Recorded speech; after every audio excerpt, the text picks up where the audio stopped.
Et fait rarissime, il va avoir l'occasion et l'autorisation de pouvoir aller et venir dans la maison du prophète comme il l'entend, et l'autorisation très spéciale d'écouter les conversations privées du prophète. C'est-à-dire de soulever le rideau entre la mosquée et la maison du prophète et d'écouter les conversations privatives du prophète.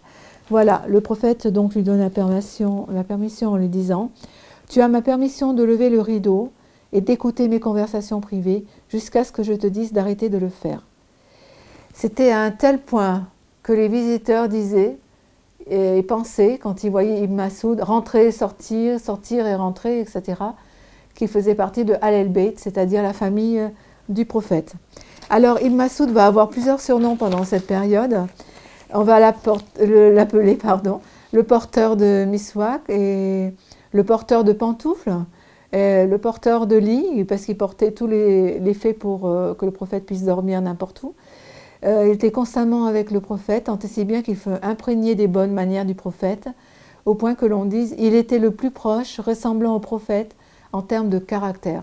Ça, c'est un des étudiants d'Ibn Masoud, Al-Hakama, qui va le dire.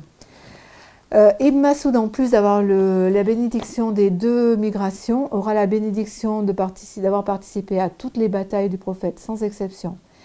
Alors, bien sûr, avec le physique qu'il avait, il ne pouvait pas être comparé à un guerrier tel que Khalid de Seker, mais il a fait de son mieux et son courage et sa bravoure l'ont fait aller au champ de bataille. Plus fort que son physique, et là ça montre bien que le physique n'est rien si on n'a pas la foi, si on n'a pas la bravoure et le courage d'aller au combat. Vous pouvez être faible, mais avoir la bravoure et la volonté d'aller au combat, et vous pouvez être fort et puis finalement avoir aucune bravoure et aucune volonté d'avoir au combat. Donc Ibn Masoud, Mashallah, avait cette volonté.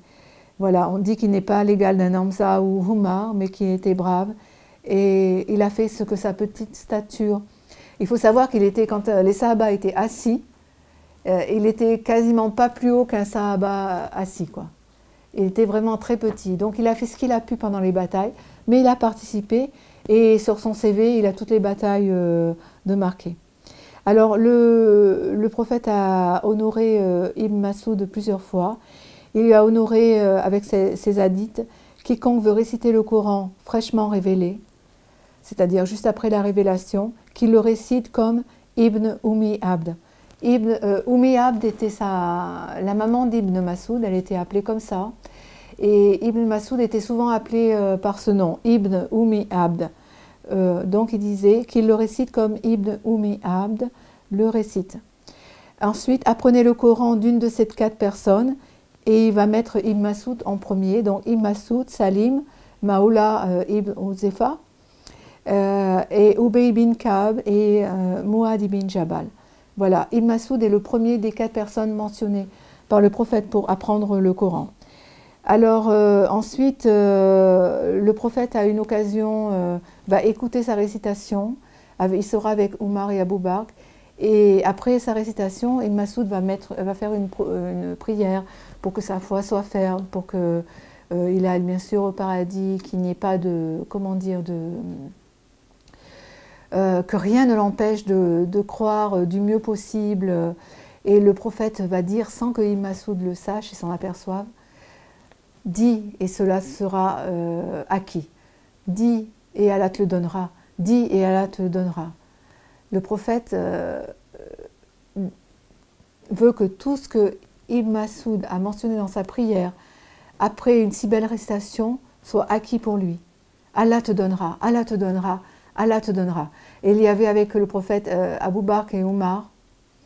Et c'est vraiment, c'est quelque chose qu'il n'a pas dit à Abou Bakr ou Omar, qu'il n'a pas mentionné pour Abou Bakr et Omar. Donc là, c'est vraiment un privilège que Ibn Masoud a personnellement et est le seul à avoir de la part du prophète. Ibn Masoud va aussi rattacher, le prophète va rattacher Ibn Masoud à un verset du Coran. Il s'agit de Al-Madaïn, la sourate Al-Madaïn, verset 93. Donc je vais vous lire rapidement, mais après à vous de consulter dans le Coran éventuellement. Alors par le jour montant et par la nuit quand elle couvre tout, ton Seigneur ne t'a ni abandonné ni détesté. La vie derrière t'est certes meilleure que la vie présente. Ton Seigneur t'accordera certes ses faveurs, et alors que tu seras satisfait. Et alors tu seras satisfait, pardon. Ne t'a-t-il pas trouvé orphelin?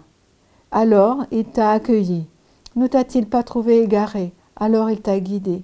Ne t'a-t-il pas trouvé pauvre? Alors il t'a enrichi. Quant à l'orphelin, donc, ne le maltraite pas. Quant au demandeur, ne le repousse pas. Et quant au bienfait de ton Seigneur, proclame-le.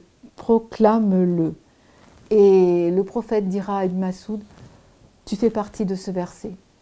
Soi-disant, quand Allah dit, et quant au bienfait de ton Seigneur, proclame-le, ça veut dire, mange ce que ton Seigneur te donne à manger, profite de ce que ton Seigneur te donne dans la vie, et Allah rend halal les bienfaits qui sont accordés aux gens durant leur vie, et il leur commande d'en profiter. Donc Ibn Masoud, ce que le prophète veut dire par là, c'est que il dit à Ibn Masoud, tu appartiens à ce verset, prends ce verset pour toi et profite des bienfaits qu'Allah te donne. Voilà, mange ce qu'il te donne et profite de tous les biens qu'il peut mettre sur ton chemin. Voilà.